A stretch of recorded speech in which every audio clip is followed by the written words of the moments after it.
तो guys welcome back to LTE vlogs. एक बार फिर से this video is entirely focused on the changes जो पीटी में आने वाले हैं 7 अगस्त 2025 से।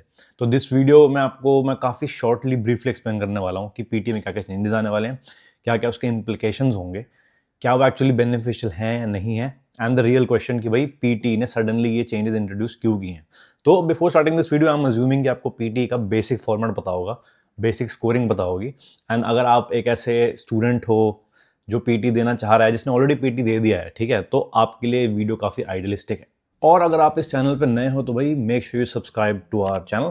इस वीडियो को लाइक जरूर करना अगर आपको बेनिफिशियल लगे, and do share with the people you know जिसको पीटी देना है फ्यूचर में 7 अगस्त के बाद। क्योंकि ये चेंजेस देखो मेजर नहीं है, बट अगर आप एक एवरेज इंग्लिश स्पीकर हो तो आपकी स्कोरिंग में काफ़ी ड्रास्टिकली इफेक्ट कर सकता है in a positive way and a negative way. उसके बारे में वीडियो में डिस्कस करने वाले हैं। So let's get started with this.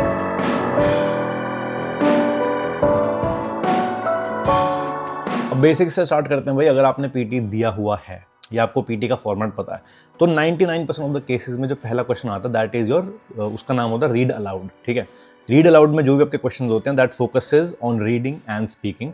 तो जो उसके मार्क्स मिलते थे वो रीडिंग में भी मिलते थे और स्पीकिंग में भी मिलते थे। और इन दोनों का भी अगर आपको ब्रेकअप चाहिए तो मेजॉरिटी ऑफ द मार्क्स वो जाते थे आपके रीडिंग सेक्शन के लिए, और जो माइनॉरिटी ऑफ द मार्क्स हैं वो जाते थे आपके स्पीकिंग सेक्शन के लिए। तो अब जो चेंजेस आ रहे हैं 7 अगस्त 2025 से, उसमें भाई रीड अलाउड के जो मार्क्स हैं वो सिर्फ स्पीकिंग में दिए जाएंगे, रीडिंग में कोई भी मार्क्स उसका नहीं दिया जाएगा। तो इसका बेसिक इंप्लीकेशन ये है कि अगर आप एक ऐसे स्टूडेंट हो जिसकी रीडिंग सेक्शन थोड़ा एवरेज है तो आपके लिए भाई रीडिंग सेक्शन थोड़ा और टफ हो जाएगा कंपैरेटिवली, और स्पीकिंग आपके लिए इजी हो जाएगा प्रोवाइडेड आप स्पीकिंग आपको ऑलरेडी आती है। क्योंकि भाई हर बंदा जब एग्जाम देता है उसके चारों सेक्शन परफेक्ट होना इज क्वाइट इम्पॉसिबल। अगर हो जाते हैं तो भाई हैट्स ऑफ टू यू। तो कहीं ना कहीं हम ना लैक कर जाते हैं, बेसिक राइटिंग में हो, स्पीकिंग में हो, लिसनिंग में हो, रीडिंग में हो। तो इस चेंज के दौरान जो आपका स्पीकिंग सेक्शन है, यू हैव एन एडवांटेज कि आपको स्पीकिंग सेक्शन में आप एक्स्ट्रा मार्क्स स्कोर कर सकते हो। But at the same time जो मार्क्स ईजिली आपको रीडिंग सेक्शन में मिलते थे वो अब से रीडिंग सेक्शन में बिल्कुल नहीं दिए जाएंगे, which means that reading section might be a bit tough for you. इसके बाद भाई एक और जो माइनर चेंज है दैट इज कि आपका एक और क्वेश्चन आता था which was called answer short questions. और आंसर शॉर्ट क्वेश्चंस में भाई अब से सिर्फ लिसनिंग में मार्क्स दिए जाएंगे, स्पीकिंग में नहीं दिए जाएंगे। पिछले फॉर्मेट के अकॉर्डिंग अगर आप इसमें जो भी आप मार्क्स स्कोर करते थे उसका इक्वल शेयर जाता था आपके लिसनिंग में भी और स्पीकिंग में भी।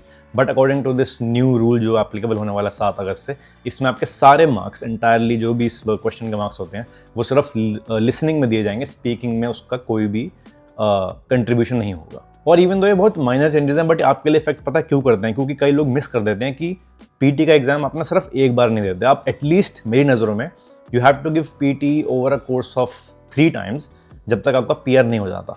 एक तो आप पीटी तब दोगे जब आप अपनी कंट्री से पहली बार स्टूडेंट वीज़ा के दौरान आ रहे होते हो। देन अगर आपका वो स्कोर एक्सपायर हो जाता है देन आप टीआर के टाइम पे भी दोबारा पीटी देते हो।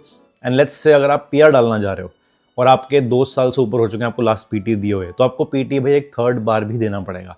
तो again practice makes perfect. But अगर ये छोटे छोटे चेंजेस हैं ये आपको पता होना चाहिए ताकि आप अपने जहाँ पे भी आप लैक कर रहे हो उसको आप मैक्सिमाइज कर सको to again get the maximum possible score for yourself. And भाई मेरा एक पर्सनल ओपिनियन है कि अगर आपने पीटी ऑलरेडी क्रैक कर रखा है, आपका अच्छा स्कोर आ चुका है, तो ये माइनर चेंजेस से भाई आपको इतना फर्क नहीं पड़ेगा। फॉर एग्जाम्पल उन लोगों के लिए बहुत क्रिटिकल हो गए जो अपना पीआर डालने जा रहे हैं, बिकॉज पीआर में अगर आपको मैक्सिमम पॉइंट्स चाहिए पीटी के लिए या फिर इंग्लिश रिक्वायरमेंट के लिए तो आपके सब में 79 प्लस आने चाहिए। और 79 प्लस लाना इज अ टफ सिनारियो।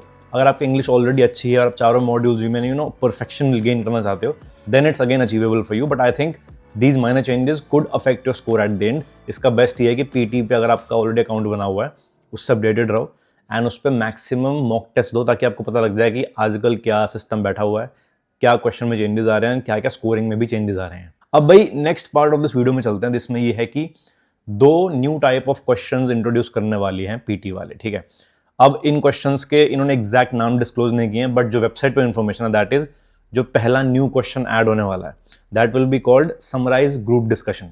इसमें क्या होगा कि आपके सामने एक 3 मिनट की ऑडियो प्ले की जाएगी, रफली बिटवीन 2 to 3 मिनट्स, एंड उसके बेसिस पे आपको उसको एक्सप्लेन करना है, समराइज करना है 2 मिनट के अंदर। मतलब दिस कुड बी चैलेंजिंग क्योंकि इसमें आपकी लिसनिंग स्किल्स भी टेस्ट हो रही हैं और इसमें फिर आपकी स्पीकिंग स्किल भी टेस्ट हो रही है, बिकॉज आप पहले 3 मिनट की ऑडियो सुनोगे, अमंग मल्टीपल पीपल। पहले तो सिर्फ क्या था कि एक या दो बंदों के बीच में कॉन्वर्सेशन सुनते थे, but this will be more likely a group discussion जिसमें 3 से 4 लोग इन्वॉल्व होंगे।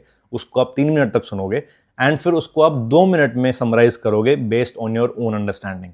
तो इसके मार्क्स भी आपके लिसनिंग में भी ऐड होंगे और इसके मार्क्स आपके स्पीकिंग में भी ऐड होंगे।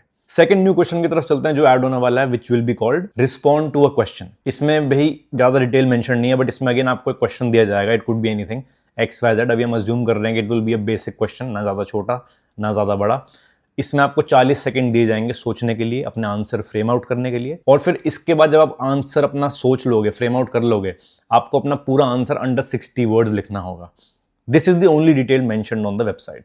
अब इन्होंने ये भी कहा है कि बिफोर 1 वीक, मतलब 7 अगस्त से एक हफ्ते पहले हम एक और डॉक्यूमेंट रिलीज करेंगे जिसमें हम फर्दर इन्फॉर्मेशन देंगे, ताकि अगर आपका टेस्ट आपको 8 या 9 अगस्त को देना है, immediately after this new rule comes into effect, तो आपके पास एटलीस्ट मटेरियल हो प्रैक्टिस करने का, आपको अंदाजा हो कि भाई इसमें होने क्या वाला है।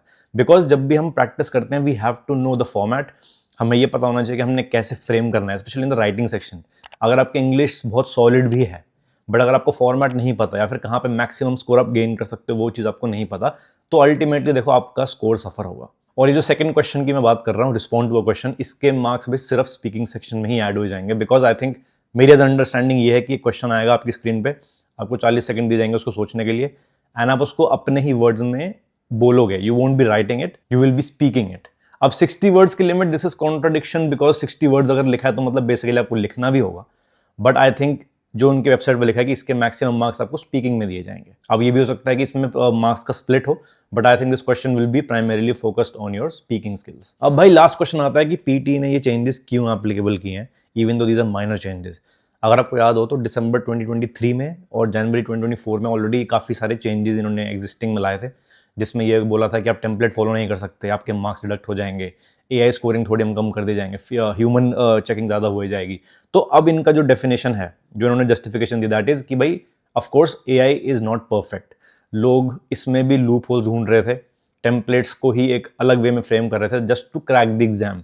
बट यहाँ पे इनका फोकस क्या है कि बंदे ना एग्जाम तो क्रैक कर लेते हैं, बट रियल वर्ल्ड एप्लीकेशन वो इंग्लिश में फिर भी नहीं कर पाते। बिकॉज अगर आपको सारा फॉर्मेट पता है, आपको मॉक क्वेश्चंस पता है, आपके पास आंसर्स हैं और अगर आप उसको प्रैक्टिस कर लेते हो तो you are good enough to pass the test. But जरूरी नहीं है कि उस टेस्ट को पास करके आप रियल वर्ल्ड में भी 4 ऑस्ट्रेलियन स्लैंग्स में आप बात कर सको या फिर ब्रिटिश स्लैंग में आप बात कर सको। Because giving a test is one thing, using that knowledge and applied in to real life is another thing all together. तो इसमें क्या है कि भाई अब से अगर कोई भी टेम्पलेट आप फॉलो करते आए हो बिफोर द लास्ट चेंज या फिर before this new change from 7 अगस्त 2025, वो टेम्पलेट भाई मेरे हिसाब से ऑब्सोलेट हो जाएगा। Because they want a more natural outlook on the exam.